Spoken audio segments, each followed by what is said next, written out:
All right, guys, welcome back to Question and Answers. Okay, here we go. We're going to jump right into today's topic here. Question number one is this. What are some practical ways to set a new healthy habit because I feel burnt out on my goal setting? It's one of the reasons why I don't like to use the word goal setting or goals in general. I'm much more outcome driven. Okay, to me, a goal that's not translated into an actual outcome, unfortunately, is not clear enough to achieve. And the only way that you would be burnt out on goal setting is if you're not achieving those goals. Is that right? I bet it is. So here's what I suggest. Instead of goal setting, first of all, look at it for the next 12 months. Okay, look at whatever area it is you're trying to get going on for the next 12 months. Inside of those next 12 months, I want you to pick an outcome, okay, that is, well, just outside of your reach. Just outside of your reach, no matter what it is. And then I want you to lay back stepwards, going back from the outcome all the way back to where you are now. In other words, if I want to increase my income, what type of job, part-time gig may you get? Is it possible to get a pay raise? What are the activities that you could do to generate the income desired? But the outcome should be I need to add 10% to my income, right? So if you make $40,000 a year, you're going to add 10% to it. Maybe you're going to add $400. Or I'm sorry, $4,000. Woo! I had that way off. My math's broken today, Bo. In all seriousness, look at that. So, okay, what can I do to earn the $4,000? The additional $4,000. Maybe it's a pay raise. Maybe it's a part-time gig. Why do you want the money? What's going to be your motivating factor? Are you trying to get out of debt? Are you trying to buy something new? Are you trying to invest and maybe help a family member? What's the purpose behind it? Okay. Lay out the steps. So step one might be, I need to find a way to actually earn the money. Maybe I need to go try to ask for a raise, see if that's possible. If it's not, okay, great. I need a part-time gig. Maybe I'm going to look up and see what DoorDash pays or Uber Eats or any of those different services, right? To see what kind of potential part-time gig I can actually get, especially with COVID going on right now.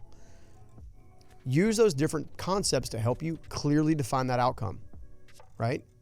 Well, then you go, okay, well, I know I can earn this amount of money for this specified amount of time. And now I just take the $4,000 and I divide the time and the money to determine how much time I need to spend earning the money to make the $4,000. The other problem I see with people who are getting burnt out with goal setting is they're setting too many. They're setting way too many. Their goal sheet looks like an entire laundry list of things. In fact, one of our team members was doing that for a long time. I said, hey, pull up your outcomes. Show me your outcomes. And they did. And they pulled them up on their phone and they just scrolled. I'm like, when is it going to stop? It's no wonder they felt burnout on their outcomes. No wonder they felt burnout on goal setting. They had so many, their brain couldn't focus on the right ones. So pick 2 or 3 to prioritize. Achieve those. Then lay out other steps for other ones. That's going to be the quickest way to kind of get more traction. Because as you're making progress, your burnout will begin to fade. The final thing that I think you should do is to make sure you're checking your rest and your replenishment cycle. Are you actually getting enough rest? I find that a lot of type A personalities, for example, who do a lot of goal setting and watch a lot of personal development, I find a lot of those folks, all right, because I am one, all right, a lot of those folks spend more time chasing and striving. They're getting up at 3 a.m. and staying up till midnight, getting up at 4 a.m. staying up till midnight, day after day after day after day. They're skipping lunch, they're skipping breakfast, they're skipping dinner because I'm trying to get it done. Not realizing they're actually making their body perform at a lower standard that then controls the overall clarity and the mental mindset that you can actually use to move forward. So when you go to pull the mental trigger, so to speak, right? When you go to pull the mental trigger, so to speak, your brain is not firing. The ideas aren't coming. The flow's not coming. The opportunity's not coming. I would definitely check to make sure your burnout is not based on goals, but it's actually based on your physicality. You got to have rest. 1 day minimum of a week, you stop everything and you just enjoy the day, rest and reflect, replenish. 1 day a week. I also recommend that at least you give yourself at least 30 minutes to an hour a day to do the very same thing. You've got to give your brain rest. You got to give your body rest. If you don't give your brain and your body rest, then what's going to happen is you are going to feel burned out. You're not going to feel like you actually have the energy to do much of anything, and you'll stop trying altogether. And that's not what you want.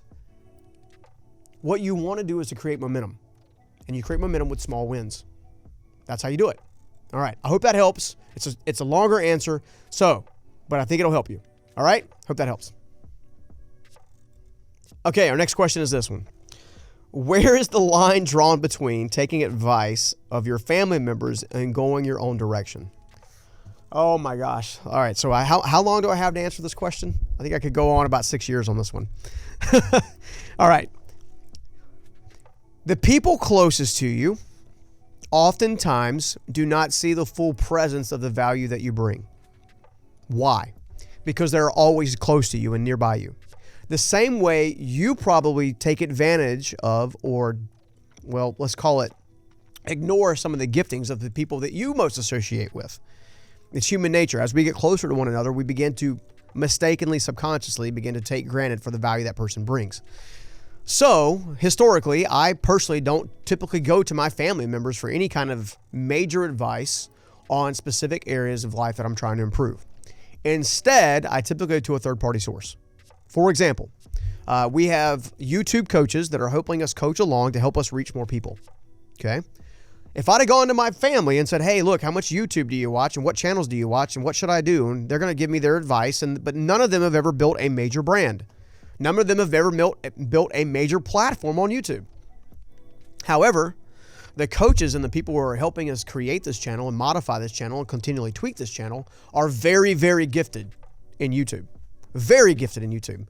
So much so that many of them have millions of followers all their own.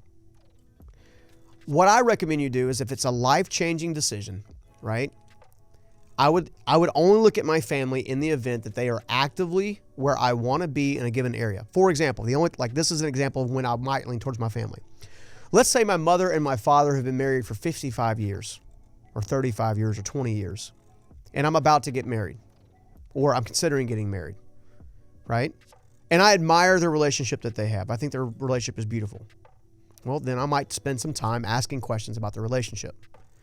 However, if they struggled in their relationships and have been divorced multiple times or have a very toxic relationship now, I'm probably going to ask somebody else who has the very relationship that I really, really want what their advice is. Okay? So I tend personally not to lean directly into family members. I unfortunately do not have really strong role models in the areas of finance and relationships in my own sphere of influence. So I'll typically go to people like the Dave Ramsey organization. I'll talk about money with them, right? Their process around money works. Okay. I might go to Gary Chapman and look up his materials for developing a better relationship. He wrote a book called The 5 Love Languages that everybody should read. Everybody. I might read Love and Respect. Okay. I'm going to lean into our mentorship matrix. And if you haven't seen that video, it's found here on YouTube. Just search it out, mentorship matrix, that talks about the 4 different areas of mentorship that can come to you and what methodology and modality it can come. I recommend that you don't spend a lot of time holding a lot of weight with family members and friends necessarily, unless it's specifically in design area that they are actually really gifted at. It's the only time I do that. The reason I would kind of stay in that lane is because they unfortunately do not always see the value. I've mentioned this in another question and answer session where my father didn't believe I could do something for a long time. Then I went out and did it.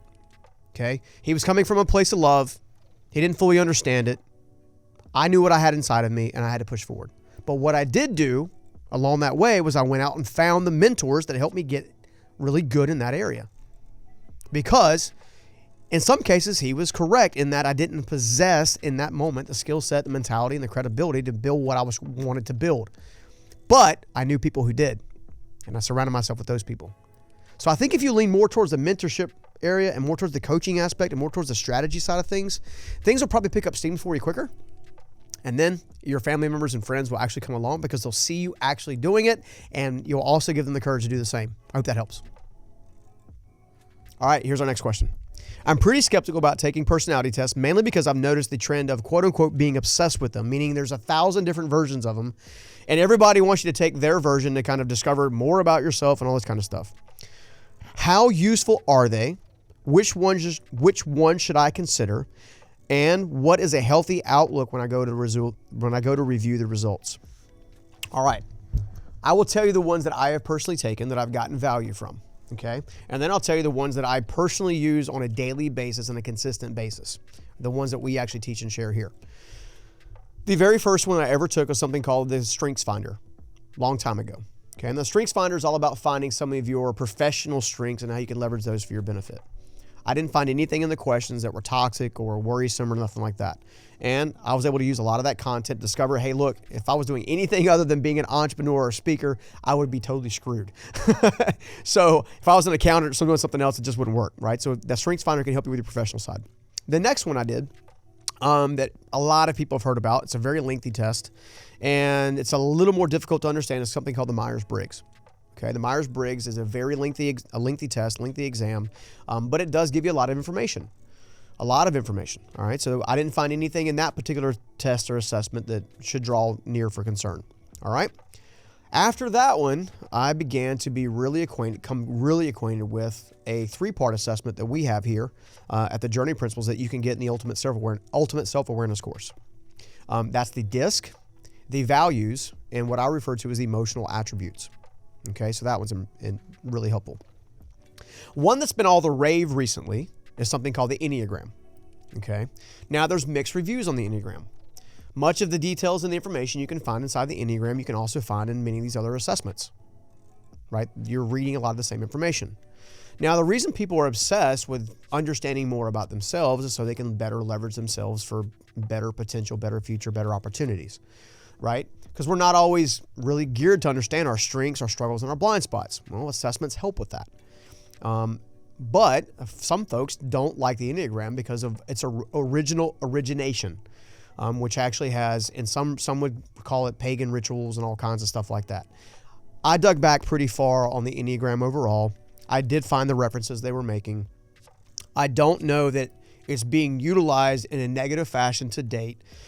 In fact, Ian Cron does a phenomenal job in teaching the Enneagram. Okay, I'm very fond of his work. I say all that to say this. At the end of the day, no one personality assessment is going to give you a complete picture of who you are. Okay, it's not going to give you a complete picture of your overall identity, nor should you use it like a horoscope, as then this is all I'm ever going to be and this is who I am. That's an important distinction. Because I can tell you that even with our own personal team, sometimes when we're having conflict or we're trying to discuss things, we'll pull up certain data points of our personality styles and our value systems and our emotional intelligence as a way to say, well, you do understand this is where I'm coming from because I'm this. Okay. While there's truth to that, the identity shouldn't be tied to that. Here's why. I'm what's known as a 99D, 80-something I, 75S. Okay, so I'm a very driven individual who likes people, who actually cares about people, which is a rare combination. I'm a DIS. Okay, however, a long time ago, I was a DIC. Let's just say I wasn't friendly to people. All right, your personality styles and some of these traits will begin to shift as you mature. Why is that important? Is because if you look at your entire identity based on one assessment that you took 2 or 3 years ago, or even a year ago, then you're likely going to see the old you and the old you tendencies rather than the new you. I will tell you that I personally typically take new assessments about every 18 months. Why? Because I'm a work in progress, just like you are. I want to better understand, am I maturing in these different areas? Okay, one of the reasons that we personally use the DISC, the values, and the emotional attributes on a regular basis is because it gives us a more holistic approach. It tells us how we tend to think. It tells us how we tend to feel, and it also tells us how we tend to take action. Right? So our thinking, our feeling, and our actions make up the bulk of how we actually take action in the world, which is why it's so vitally important. The other assessments don't really look at, from my perspective, a complete holistic approach. It's not that they don't offer great insight, because some of them do. The Enneagram is really strong with essentially self-worth and self-esteem issues. Like it's pretty strong there. But you can also see elements of that in our attributes assessment as well. Okay. The Myers-Briggs is really good about giving you some understanding of relationships and blind spots and things of that nature. Okay. So it's a decent one. Okay. All of these different things are great tools. Again, my only caution is I wouldn't be taking them all the time, and I wouldn't take them because they're a fad. I would take them because I'm honestly wanting to learn more about myself using the process of exploration and discovery. I've actually seen people take personality assessments, or just in general, a lot of them, right? They become assessment junkies, so to speak, to the obsessed part. They take the assessments, they then read the good, and they're like, I'm really awesome at this. And then they read the bad, and they beat themselves up with the stuff that is technically bad about their personality, not realizing that all that is a blind spot or a struggle that can be strengthened over time. That's how you become more and more of a well-rounded individual. Let me tell you who a personality assessment's really for. The person who's never taken one. The person who has no idea who they are, and they're constantly asking themselves, who am I? At a subconscious level, at a conscious level, they're constantly stepping in the quote-unquote, the figurative poop over and over again. They don't know why they're doing it. They just keep making bad decisions.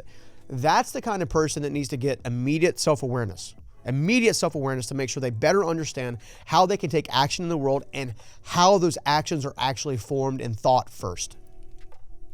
That's the right way to use a personality assessment. Again, I take them about every 18 months. I typically take our assessments, again, because I think all the other ones are good and they offer value, but I think ours offers the most holistic approach because it's a three-prong approach. And that allows you to keep building and keep winning. So don't abuse them. Don't become an assessment junkie all because it's a fad and it's a new hype thing, new whatever. Don't do that. Instead, lean into understanding the one that you've got in front of you at a deep, deep level. Look at the strengths, the struggles, and the blind spot with a process of exploration, non-condemnation. Now, don't beat yourself up, and see what you can learn. Apply what you learn. Give it time to take root, and then do it again 18 months later. That's how you do it. I feel like everything I touch or do fails. This has been a pattern all my life. It's really starting to affect my sense of worth. How do I move past this? You were talking to the choir, buddy. Or buddy yet, depending on what's going on out there in the world. Here's the thing. I will tell you that I felt that way for probably the first 22 years of my life. Well, maybe not the first 22, but obviously once I was aware of my identity and my purpose, or myself. And in doing so, I used to base all of my opportunity on yesterday's results. So if I made a bad decision, I would beat myself up with a bad decision. That would lead me to make another bad decision, and then the cycle would continue. When it comes down to how you look at mistakes and quote-unquote failure and things of that nature, it can be so damaging that you might get as far as I did, which is I was ready to take my own life.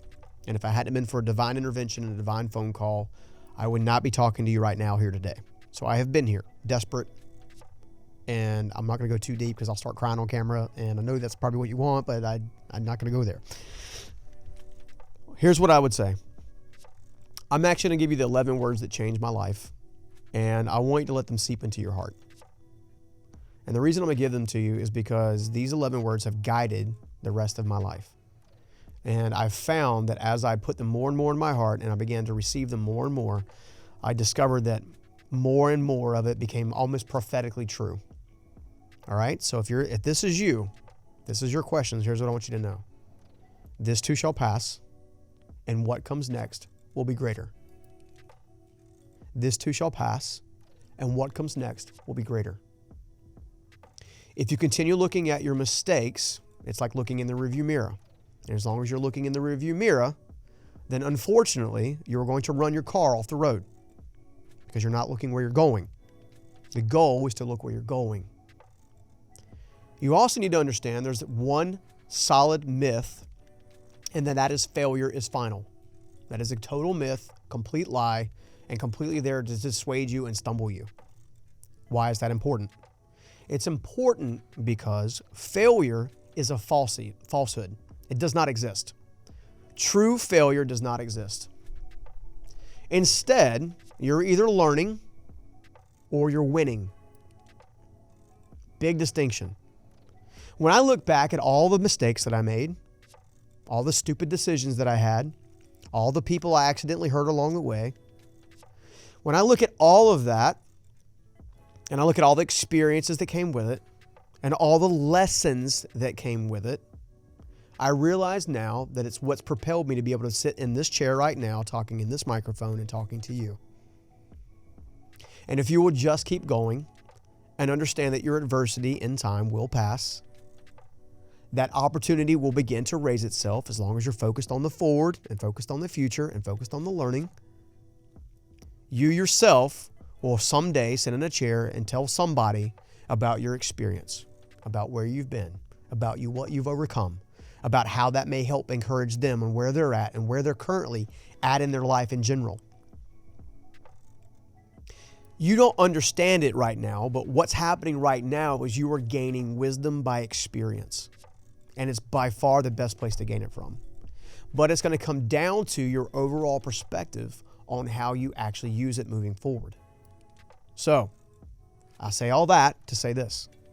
This too shall pass, and what comes next will be greater. All you've got to do is stop looking in the rear view mirror at the mistakes and instead stare at the windshield at the open road in front of you, and you'll get there. Hope that helped. All right, guys, I want to do a bonus question, and this bonus question comes from one of our YouTube subscribers. She said I had the permission to give her initial, or I assume it. Again, they have a very unique name, so I'm assuming this is a female. If I'm wrong, please don't get mad at me. But SM, okay, we're gonna go with SM. Very unique and beautiful name. Here's the thing. So we get an email from our YouTube subscriber, and she says, I really enjoy your videos. I always look forward to them. I want to start networking. However, I'm very introverted, and I enjoy my own company more than anything else. In other words, I like my me time, or maybe he or she is a bit of a homebody, which is great. Okay, I pray, I rest, I replenish. However, during my last days, I'm finding it harder and harder to go out and actually begin to network and meet people. Okay, so this particular answer is for the super introverted group who's watching. Okay. I know this is going to sound totally crazy. I used to be totally introverted. I know you're like, dude, there's no way you're introverted. You're on camera, you're on radio. There's no way you're introverted. I need you to trust me on this. Now, my introverted behavior was long before I found my faith, long before I knew who I was, long before. And what I realized was my insecurities were leading the way. I didn't put myself in social situations because I was a bit scared that I wouldn't be socially accepted. And that's at the root, that's where most introverts, okay, who are naturally inner self people, have their greatest fear. Now, that doesn't mean it has to stay that way, and it doesn't mean if you move past that, you still become all of a sudden extroverted. What it does say is you begin to kind of mature in that area, and here's what I mean by that. One of the quickest ways to mature as an introvert is to actually put yourself in a position where you're surrounded by people. Now, granted, what I'm talking about is post-COVID, pre-COVID, that kind of deal. Obviously, you got to be safe. But at this point in time, I can tell you, when I was beginning to build my self-esteem, my own identity, and beginning to step out of my shell a little bit, what I used to do is I would grab my laptop, I would go to a Starbucks or a coffee shop, and I would sit down at the table, and I would actually put my earbuds in, and I would just write, some of which became in my first book, some of which is coming in the second book. But I would write, I would reflect, I would go through time, I would spend time just getting to know myself but the one thing, even though I wasn't actively engaging with people, talking to them and shaking hands and giving hugs, the one thing that was taking place was I was actually sensing the people in the room. I was telling one of my team members recently that there's about a 3-foot circle around each one of us that becomes a personal space. It's also very interesting to know that if you were in a dark room and you were by yourself, you would know it. If you were in a dark room and you had another person in the room, you would actually feel their presence, right? Good or bad or indifferent, you would feel the presence. Why is that important? Because when you go to a Starbucks, you go to a restaurant, you do these different things, and what you're inevitably doing specifically is you are actually putting yourself in a place to feel someone else's presence. Okay, it's the first step in stepping out of your shell. You don't have to talk to anybody, you don't have to do anything. You're just there to sense people's presence. You're there to witness conversations. You're there to witness happiness and laughter and even phone calls that maybe need comforting and things of that nature. You're there to pick up on signals. Okay? Give that a try for about 30 days. Okay? The next 30 days, make sure that you're being super friendly to the person who's taking your order. Okay? Find out what their name is. Call them by name. Look at their name tag and say, hey, Jane, it's good to see you. Jane's already seen you coming in and getting coffee every morning, right? Or getting food or getting lunch or hitting the bistro, whatever event you go to. Jane's getting used to you, and now you're getting to know Jane. As you get to know Jane, then you can get to know the barista standing next to her. Okay. You're just putting yourself out there in baby steps. Once that's done, and you've done that for 30 or 40 days or 60 days or whatever comfort level you have, then when you go back into the same coffee shop all over again, okay, the person that sits down next to you or the table over to you, just say, hey, good morning. Hope you're having a great day. Nobody's going to get on you for that. And they're going to say, thank you. Hope you're having a good day too. Good morning. And they might go back to what they're doing. You may feel led to open up an actual conversation. Maybe you don't. It's okay. You're baby stepping your way into this. And you're also teaching yourself a very valuable lesson as it relates to emotional intelligence and relational intelligence. You see, most of your opportunities in your life are actually going to come from people and key relationships that you make, right? Jeff Finster, a great entrepreneur of Everbowl, for example, likes to say this. He likes to say that relational capital is essentially revenue in the bank. As you get to meet people, you'll begin to create relationships with people who are probably either similar to you, shared same values and interests, and as a result, you're able to keep moving forward, building quality relationships. But if you're super duper introverted, that's the easiest way to baby step your way into relationships, right? Start off by feeling the presence and just picking up on the signals. Then go to the next step, which is talking to the people that have to talk to you anyway, and you just be friendly and smile. After that, talk to the person next to you. And before long, you'll discover, like me, that all of a sudden you actually enjoy people's company. And as you enjoy people's company, opportunities open up, and that opportunity leads you to this relationship, and that leads you to this relationship, and that leads you to this relationship, and this relationship, and the next thing you know, you might just be talking to a camera, to you out there, to someone else who actually experienced the same thing you've been through, and you can help them win. I hope that helps. I know you got this. I'm proud of you for taking the steps and taking the time to email us some questions. Appreciate you. Take care. See you soon. All right. I hope you enjoyed the question and answer session for today. If you want your question answered on a future episode or here or on Instagram, go ahead and email me at questions@journeyprinciples.com, and I'll be happy to take the time to answer it the best way possible so you can begin to win in your life. Thanks again for watching.